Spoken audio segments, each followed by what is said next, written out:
네, 안녕하세요. 주식은 역시 기리기리세의 기리입니다. 안녕하세요, 여러분들. 자, 장이 정말 안 좋습니다. 그렇기 때문에 많은 기분들이 이러지도 그리고 저러지도 못하는, 그렇게 우리를 매우 힘들게 하는 그러한 장이라고 볼 수 있는데, 그런데 이때까지 과거를 봤을 때 결국 이러한 하락은 시간이 지나면은 당연히 기회였다는 거 아마도 알고 계실 거라고 생각합니다. 물론 지금은 정말 힘들고, 야, 내가 이런 주식 왜 시작해서 이렇게 고생을 하나, 이런 생각이 충분히 들 수 있겠지만, 하지만 또 언젠가 주식이 쭉쭉 올라서 내 계좌가 빨간색으로 변한 걸 보면은 지금의 이 고통은 사실 기억도 안 날 정도로 뭐 그때 빠졌던 것 같아 이렇게 말하고 넘어가는 그러한 별거 아닌 일이 될 거라고 생각합니다. 다만 이러한 마음 편한 투자 그리고 안정적인 투자를 위해서는 절대 비투 그리고 곧 써야 되는 돈, 그런 돈으로 투자하는 거는 매우 위험하다고 볼 수 있겠죠. 예를 들어 당장 다음 달에 몇백만을 써야 되는데 그거를 투자해서 물린다면은 진짜 우리의 마음은 썩어 들어간다고 생각을 해볼 수 있습니다. 그러니 여러분들 항상 마음 편한 투자가 뭔지 그거부터 생각해 보시면 좋을 것 같습니다. 자, 서론이 조금 길었습니다. 이제 바로 내용으로 들어가도록 하겠습니다. 매주 길일과 함께 바로 시작해 보도록 할게요. 같이 공부하시죠. 렛츠 기릿.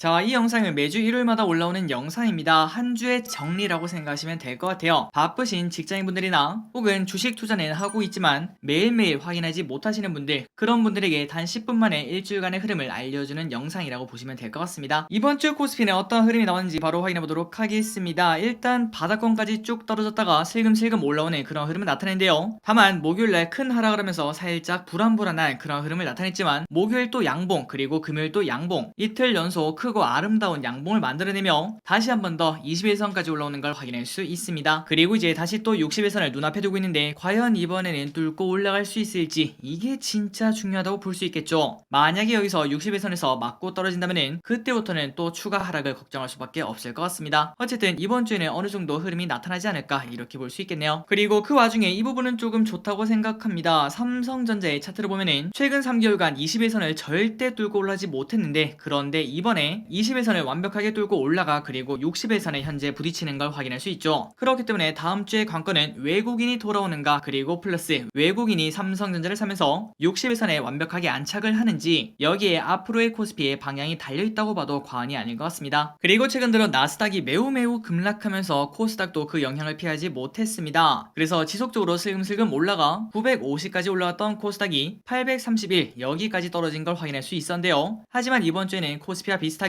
다시 또 슬금슬금 올라가는 양봉을 만드는 걸 확인할 수 있습니다. 고로 이번 주에는 코스닥이 900을 회복하는가, 여기에 관심이 쏠린다고 볼 수 있겠네요. 다음으로 매도를 보도록 하겠습니다. 매도는 꽤나 괜찮아졌습니다. 지난 주말에도 외국인이 지속적으로 매도했는데, 그런데 이번 주 외국인이 살짝 돌아오는 걸 확인할 수 있고, 그리고 그 와중에 매도량도 크지 않은 걸 볼 수 있죠. 그리고 플러스 이번 주에 연기금도 매수라는 걸 확인할 수 있습니다. 다음으로 코스닥도 비슷한 흐름을 나타냅니다. 외국인의 매수가 나타나는 걸 볼 수 있고, 그리고 연기금도 매수를 하고 있죠. 그렇기 때문에 긍정적인 포인트 플러스 1점 줄 수 있을 것 같습니다.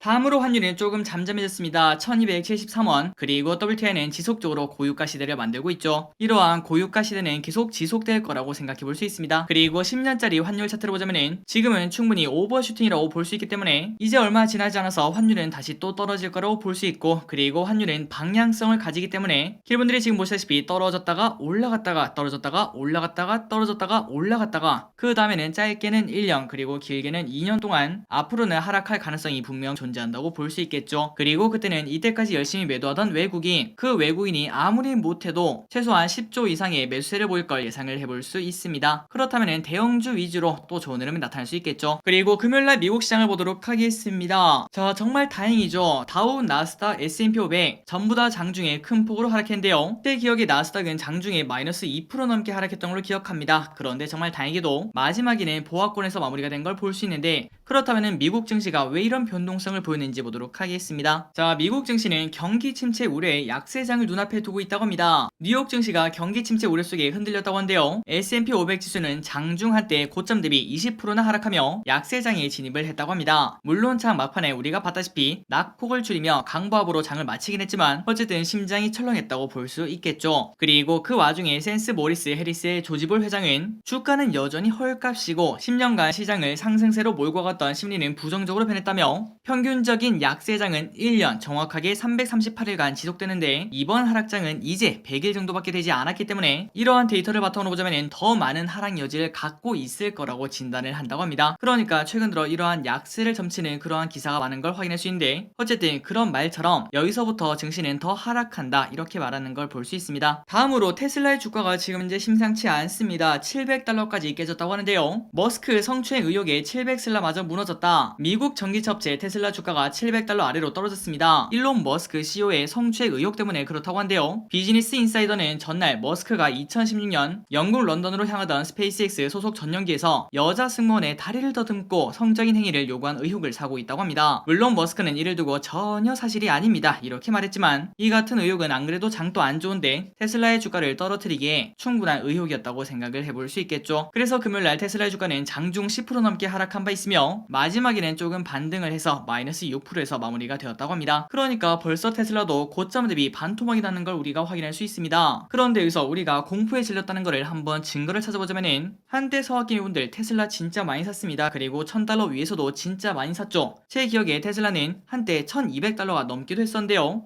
그때 당시에는 우리가 테슬라 야 진짜 최고의 기업이다 그러면서 계속 샀던 걸 확인할 수 있었지만 그런데 지금 테슬라는 그때랑 사실 바뀐 건 하나도 없습니다. 전기차는 잘 팔리고 있고 그리고 앞으로 전기차 시장은 갈수록 커지고 테슬라의 가치는 떨어지는커녕 올라갈 일만 남았다고 볼 수 있겠죠. 하지만 지금 많은 소학기분들은 단 3개월 동안 회사는 전혀 바뀐 게 없지만 주가는 반토막이 난 상황에 손이 나가지 않을 거라고 생각합니다. 그게 바로 공포라고 볼 수 있겠죠. 자, 이 하락이 또 언제까지 이어질지 모르겠지만 그래도 아무리 생각해도 최소한 몇 년만 지나면은 다시 또 테슬라 1000달러 회복했다 이러한 기사를 확인할 수 있을 것 같습니다. 그리고 그때는 우리가 또 지금을 생각하면서 역시 그때가 기회구나 이런 생각도 해볼 수 있겠죠. 그런데 한 가지 의문이 안 풀렸습니다. 아까 증시가 떨어진 이유는 경기 침체 때문에 떨어졌다고 했는데 그런데 갑자기 엄청나게 반등을 했는데요. 그렇다면 그 이유가 뭔가 봤더니 여러가지 이유가 있겠지만 이게 결정적인 이유 중 하나라고 볼 수 있겠네요. 미국 고인플레 억제하면은 내년에 기준금리가 인하 가능하다 이런 말을 누군가가 했다고 합니다. 아니 지금 현재 금리가 올라간다고 해서 증시가 난리인데 이렇게 열심히 올린 금리가 내년에는 또 떨어질 수 있다고 하니까 다시 또 증시는 아 그래 내년에 다시 내릴 거야 이렇게 말하면서 살짝 웃었다고 볼 수 있습니다. 그런데 그냥 보통 사람이 말했다면은 이러한 이야기는 말도 안 되는 소리 하지 마라 이렇게 말했겠지만 그런데 이 말을 한 사람이 누군가 봤더니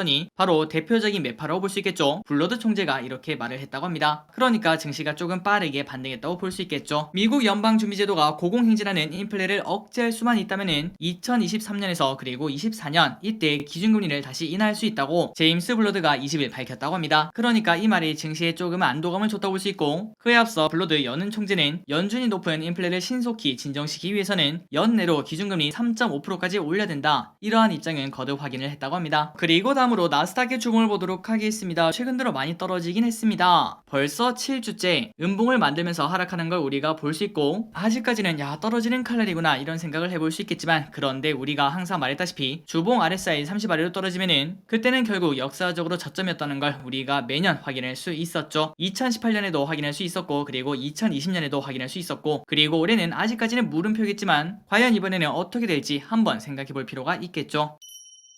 다음으로 토요일 오후 기준 비트코인을 보도록 하겠습니다. 현재 비트코인은 그냥 보합권에서 머무르고 있습니다. 그래서 비트코인이 이러한 흐름을 나타내고 그 다음에 월요일날 아침에 미국 선물이 별다른 움직임이었다면은 코스피는 0.5% 정도 하락해서 출발 가능성이 있다고 볼 수 있겠죠. 월요일 아침에 나스닥 선물이 또 급등하며 우리나라 증시는 또다시 플러스로 마감을 했으면 좋겠습니다. 그래서 이번 주 증시 전망 한번 보도록 하겠습니다. 일단 증시 방향은 당연히 예측하기 어렵지만 결국 시간이 지나서 보면은 기회일 거라고 생각을 하고 있습니다. 공포에 질리지 말고 용기를 내시기 바랍니다. 그리고 이번 주에 급등한 2차전지 친환경 섹터를 일단 기본적으로 지켜볼 필요가 있으며 이어서 환율이 잠잠해지면은 외국인은 분명 반도체, 자동차, 인터넷, 2차전지 이렇게 네 박자를 공격할 확률이 높다고 생각합니다. 미리 조금씩 매수를 해둘 필요가 있겠죠. 자 여기까지 이번 주 증시 정리를 한번 마무리해봤습니다. 이러한 정보와 기록분들에게 단 0.1%라도 도움이 되었으면 좋겠네요. 다음으로 이번 주 연기금 외국인이 무엇을 사는지 보도록 하겠습니다. 그리고 들어가기 앞서 좋아요 누르시면은 저 기리씨 열심히 공부하는데 매우 큰 힘이 됩니다. 참여 감사합니다. 바로 보도록 하겠습니다. 연기금, LG엔솔, SK하이닉스,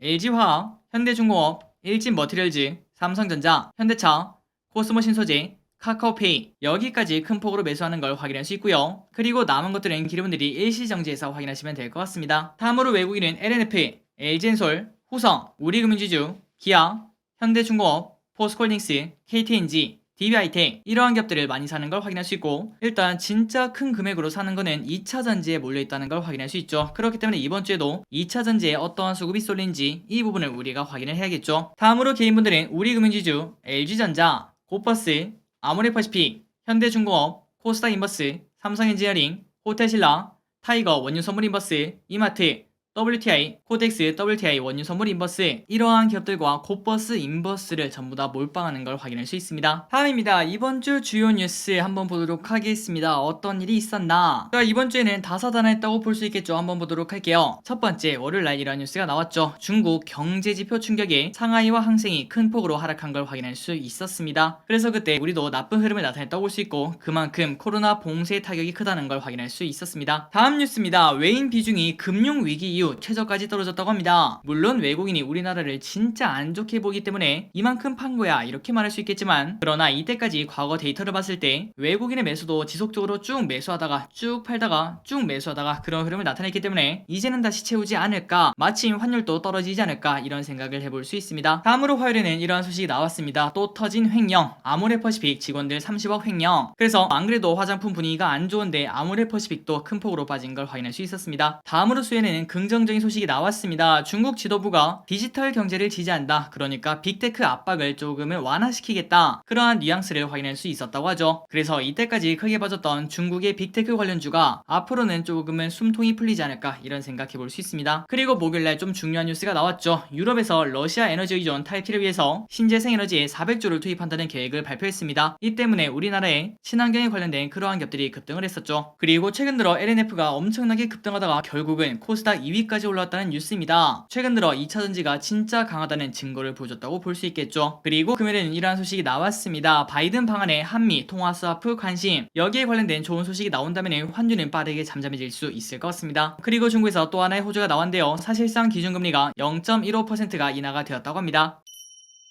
마지막입니다. 다음 주 주일장을 보고 마무리해보도록 하겠습니다. 월요일입니다. 세계가스총회가 열린다고 합니다. 3년마다 개최된 회의로 세계 3대 가스 산업 행사라고 합니다. 그리고 미국, 일본 정상회담이 열리고 한국거래소에서 리치에 관련된 지수가 발표가 된다고 합니다. 그리고 인도네시아에서 팜유가 수출 재개 예정이라고 하며, 다음으로 화요일에는 쿼드 정상회의가 개최가 된다고 합니다. 참고로 쿼드는 미국, 일본, 호주, 인도 이렇게 네 나라가 안보 협의체를 만든 걸 말을 하죠. 그리고 IPEP 출범 선언을 한다고 합니다. 그리고 수요일에는 FOMC 의사록이 공개가 됩니다. 여기에 따라서 또 증시가 출렁출렁 할 수 있습니다. 그리고 5월 기업 경기 실사지수 BSI가 발표되며 글로벌 수소산업협회 얼라이언스가 공식 출범을 한다고 합니다. 한국, 미국, 캐나다, 프랑스, 영국 등 18개국 수소협회가 참여한다고 하니까 이번 주에 수소 관련주가 또다시 올라갈지 한번 관심 있게 보시면 좋을 것 같습니다. 그리고 한컴 인스페이스에서 인공위성을 발사한다고 합니다. 국내 첫 민간 인공위성 세종 1호라고 한데요. 미국 현지에서 발사한다고 합니다. 그리고 목요일 5월 금융통합위원회가 열리며, 토요일에는 남자 아이돌이라고 볼 수 있겠죠. NCT 127이 도쿄돔에서 공연을 한다고 합니다. 그리고 CJC집에서 핑크퐁과 아기상어 월드투어쇼 영화가 개봉한다고 합니다. 여기에 관련된 주식이 아마도 여러분들 있는 거 알고 있을 거라고 생각합니다. 과연 거기에 관련된 기업들이 움직일지 이런 것들도 확인하시면 될 것 같습니다. 자, 이제 달력을 보고 마무리해보도록 하겠습니다. 맨 위에는 공모주, 그리고 아래는 증시 일정, 그 아래는 보호예수가 있고, 그리고 실적 발표가 나와 있다는 거 참고하시면 될 것 같습니다. 스크린샷 찍고 넘어가도록 할게요.